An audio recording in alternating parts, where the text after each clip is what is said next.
Donc Francis Rocard, je suis astrophysicien spécialiste en planétologie au Centre national d'études spatiales et donc en charge des programmes d'exploration du système solaire au CNES.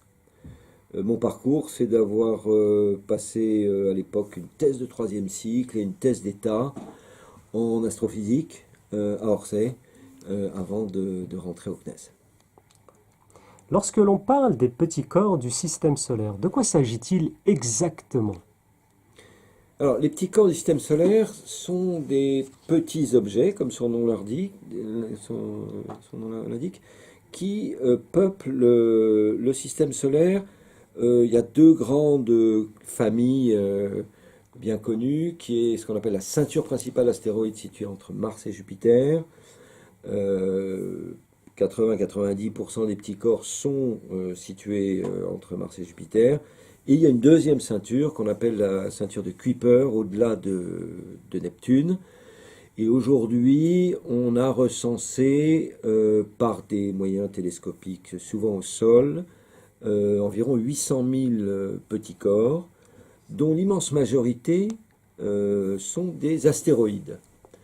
Euh, Sachant que il n'y a que 4000 comètes, par exemple, qui est recensé dans cette population de 800 000, et tout le reste sont des astéroïdes. Et donc, encore une fois, sur les 800 000, il y en a peut-être les 4 cinquièmes ou 90% qui sont entre Mars et Jupiter. Alors, ils sont petits par la taille, et en fait, ce sont des reliques de planètes avortées. C'est-à-dire que Jupiter a empêché que, entre Mars et Jupiter, ces petits corps s'agglomèrent en une planète unique. Et donc, ces perturbations gravitationnelles provoquées par Jupiter font que les petits corps, dont les plus gros sont Vesta ou Cérès, qui atteignent péniblement 1000 km de diamètre, mais l'immense majorité sont inférieurs à 1 km en taille, et d'ailleurs, l'immense majorité ne sont même pas repérés encore aujourd'hui. Nous vivons incontestablement une formidable époque concernant notamment l'approche des petits corps du système solaire, comme les comètes, les astéroïdes.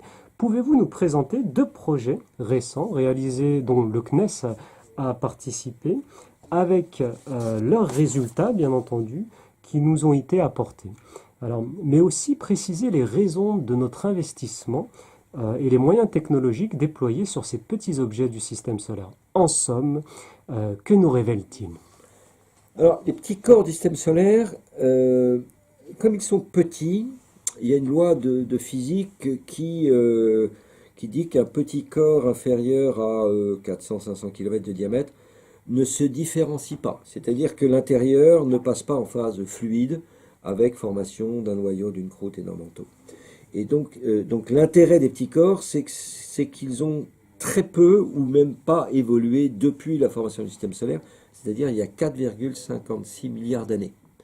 Donc en étudiant ces petits corps, en tous les cas certains petits corps plus primitifs que d'autres, les comètes font partie des objets très primitifs, on étudie les objets qui peuplaient le système solaire pendant que les planètes se formaient, mais ces objets sont restés là pendant plus de 4 milliards d'années. Alors, il y a deux sujets, enfin, deux projets, pardon, phares, dont l'un s'est achevé il n'y a pas longtemps, qui est Rosetta Philae, avec l'atterrissage de Philae en novembre 2014 et l'exploration de la comète Churyumov-Gerasimenko par Rosetta depuis l'été 2014 jusqu'à septembre 2016, date à laquelle la sonde s'est posée en beauté pour une fin de mission. Les résultats de Rosetta sont tout à fait considérables. Euh, on a une population de molécules identifiées qui est extrêmement importante. On a mesuré des rapports isotopiques très particuliers qui nous disent par exemple que 20% de l'atmosphère de la Terre vient des comètes. J'ai pas parlé d'eau, j'ai parlé Ouais, d'atmosphère, c'est pas tout à c'est fait ce la que même j'allais chose. poser comme question, était-ce des molécules organiques ou inorganiques?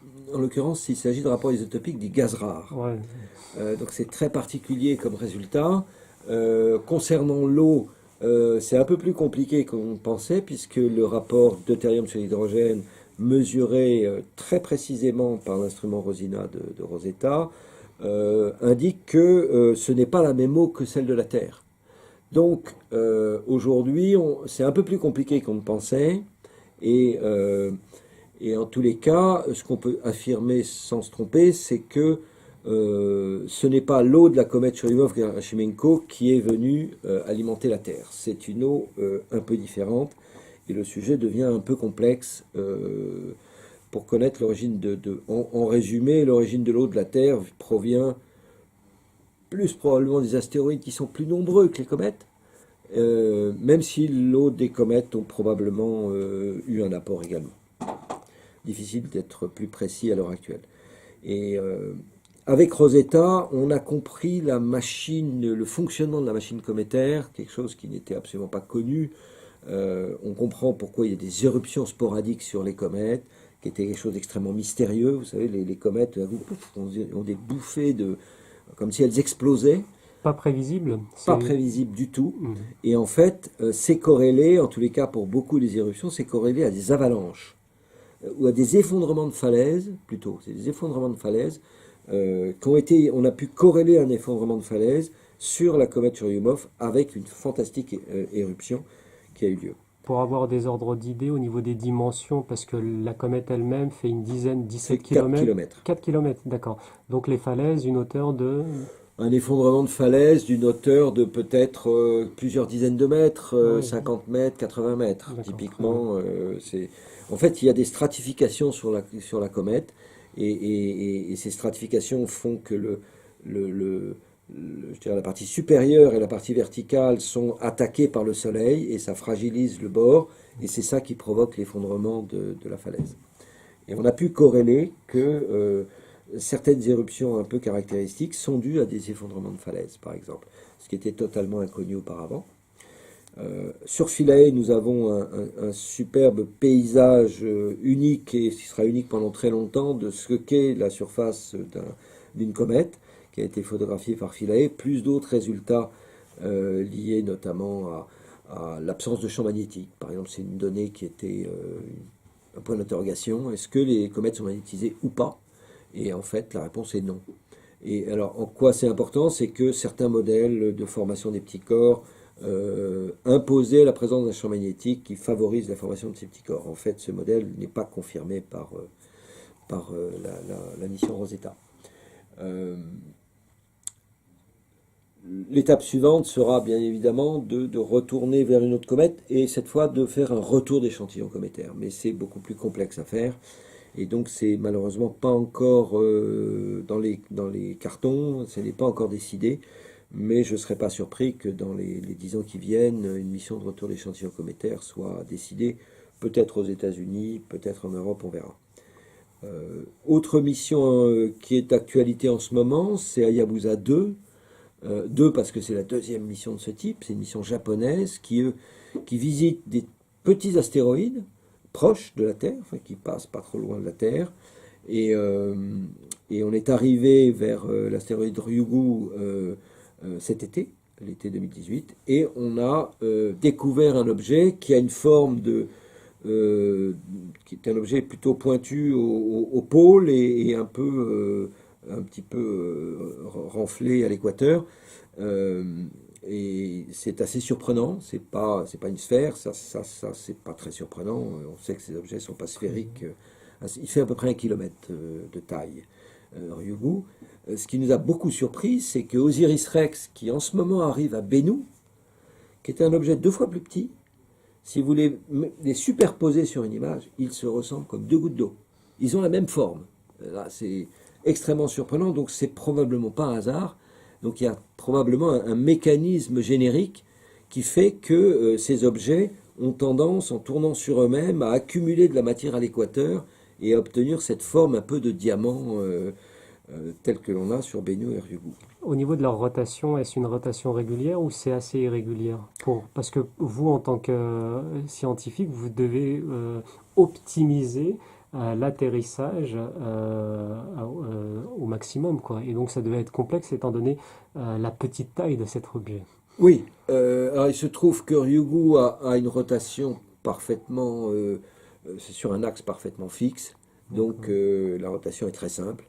Et donc la navigation et la- la trajectoire de descente de Mascotte, puisque Mascotte c'est une espèce de petite valise en taille, c'est une grosse boîte à chaussures, a été posée sur Ryugu le 3 octobre dernier.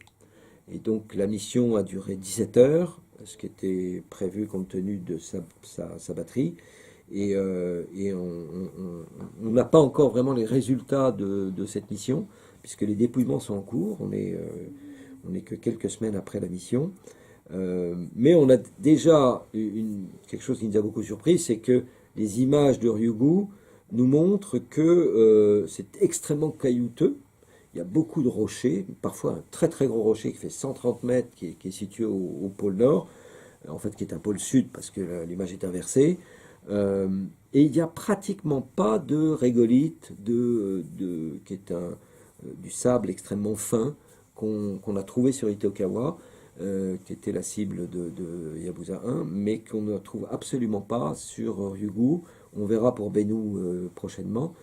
Mais c'est surprenant parce que les modèles prédisaient que ce régolithe devait se former de façon un peu universelle sur ce type d'objet.